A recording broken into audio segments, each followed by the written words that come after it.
Guide करती रहती हैं, रोज़मर्रा की ज़िंदगी हो, प्रोफेशनल लाइफ से जुड़ी कोई बात हो। मैं डॉक्टर हूं तो मेरे लिए उनका एक जो फ़िक्रा था, ये मैं पहले भी कोट कर चुका हूं कि वो इबादत करने वाला डॉक्टर जो अपने मरीज़ के लिए मुखलिस नहीं, उसकी इबादत उसे कोई नफ़ा नहीं पहुंचाएगी। तो ये ऐसे ही है कि जी बादशाह से रियाया का पूछा जाएगा और डॉक्टर से मरीज़ का पूछा जाएगा। डॉक्टर साहब ने बड़ी प्यारी गुफ्तगू की।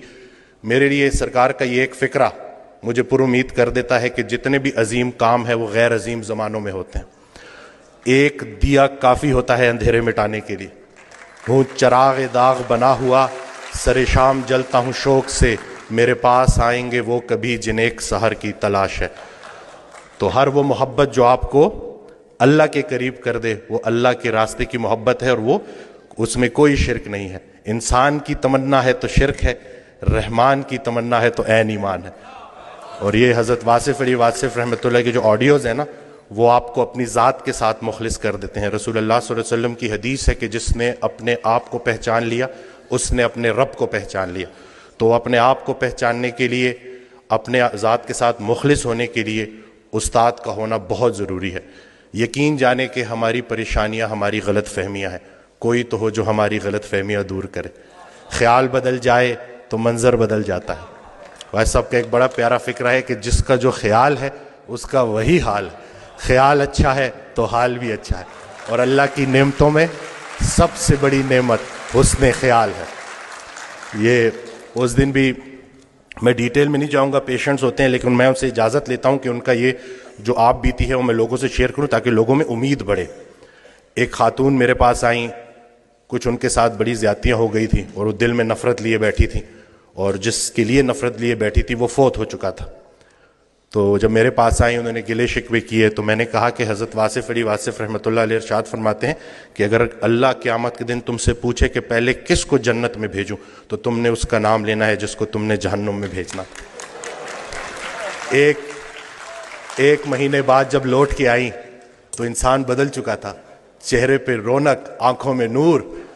तो मुझे कहती हैं कि डॉक्टर वसीम, जब मैं यहाँ से उठ के गई तो पहले तो मैं घर की तरफ जा रही थी, मुझे आपकी बात हज़म नहीं हुई, लेकिन फिर मैंने गाड़ी मोड़ी और मैं कब्रिस्तान चली गई।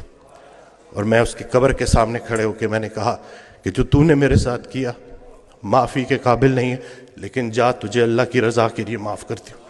और कहती हैं कि उस रात में इतनी मीठी नींद सोई कि मुझे दवाई लेने की ज़रूरत भी नहीं पड़ी। ये जो नफ़रत है ना, ज़र्फ़ दिखाना है, और इतनी कोई बड़ी बात है ही नहीं। मकसद बंदा है तो नतीजा भी बंदा है, मकसद अल्लाह है तो नतीजा भी अल्लाह है। तो सबसे पहले तो हमने अपनी तवक्कुआत को मोमिन करना है, ज़िंदगी मोमिन हो ही जाएगी। असल में हमारी तवक्कुआत मोमिन नहीं हो रही, हमने एक्सपेक्टेशंस इतनी बढ़ा दी हैं, हर किसी से हम तवक्कुआत रखते हैं सिवाय अल्लाह के। तो अपना घर, अपनी तन्हाई, अपनी कब्र, इसी के ऊपर फोकस करें। हर इंसान से उसका अपना पूछा जाएगा।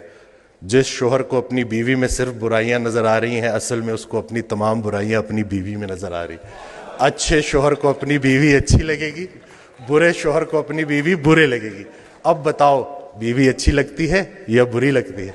ये नहीं कि सारा का सारा फोकस इधर कर दिया, झगड़ा ही नहीं करने देते, सारे झगड़े ही खत्म कर दिए। अल्हम्दुलिल्लाह झगड़ा जो है ना, वो दो बंदों का नाम है, सुलह एक बंदे का नाम। अभी रिसेंटली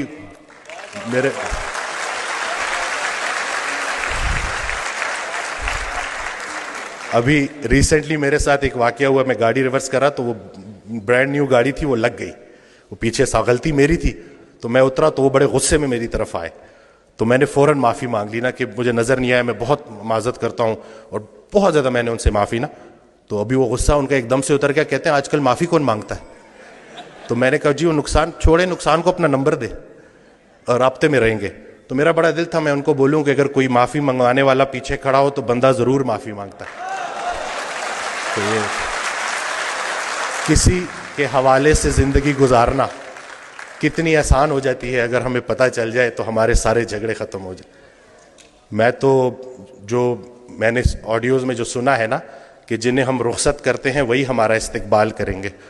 तो हज़रत वासिफ़ अली वासिफ़ रहमतुल्लाह अलैह की मैं ऑडियो सुनता हूँ तो उसमें उन्होंने जो हमारा फोकस ही चेंज कर दिया है कि जब हम वहाँ पे जाएंगे तो जिनको हम पीछे छोड़ के आए थे वो हमें आगे मिलेंगे।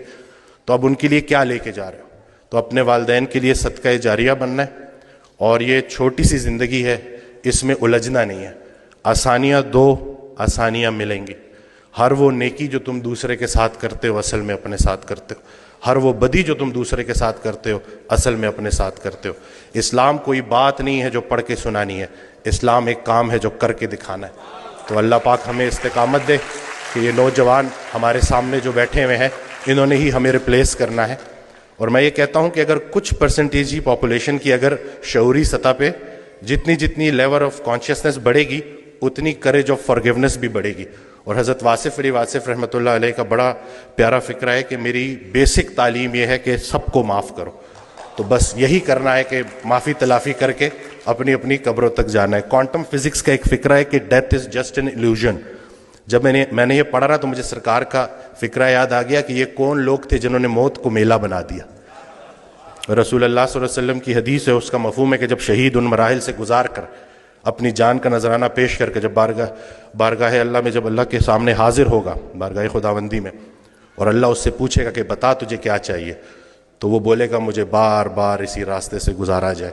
کہ یہ جو ہم زندگی گزار رہے ہیں زندگی کو نہیں سمجھ سکے تو ہم موت کو کیسے سمجھیں گے. ہو سکتا ہے جسے ہم موت کہہ رہے ہوں عین زندگی ہو، بلکہ حقیقتاً زندگی ہی ہے.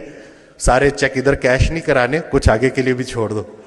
تو بس یہ ہے کہ بزنس نہیں کرنا، خدمت کرنی ہے. اور ایک جو بڑی پیاری بات کہ ہر رات سونے سے پہلے خود سے پوچھو کہ لوگوں کو استعمال کر رہے ہو یا لوگوں کی خدمت کر رہے ہو. اس کا جواب تم خود دو گے. ہر وہ دن ڈے ٹو ڈے چلنا ہے، مومن ڈے ٹو ڈے چلتا ہے. ہر وہ دن جس میں آپ کی ذات سے کسی انسان کا نقصان نہیں ہوا، آپ کے ذات کے شر سے لوگ محفوظ رہے، اور کسی نہ کسی کا نفع ہو گیا، وہ بہترین دن گزر گیا.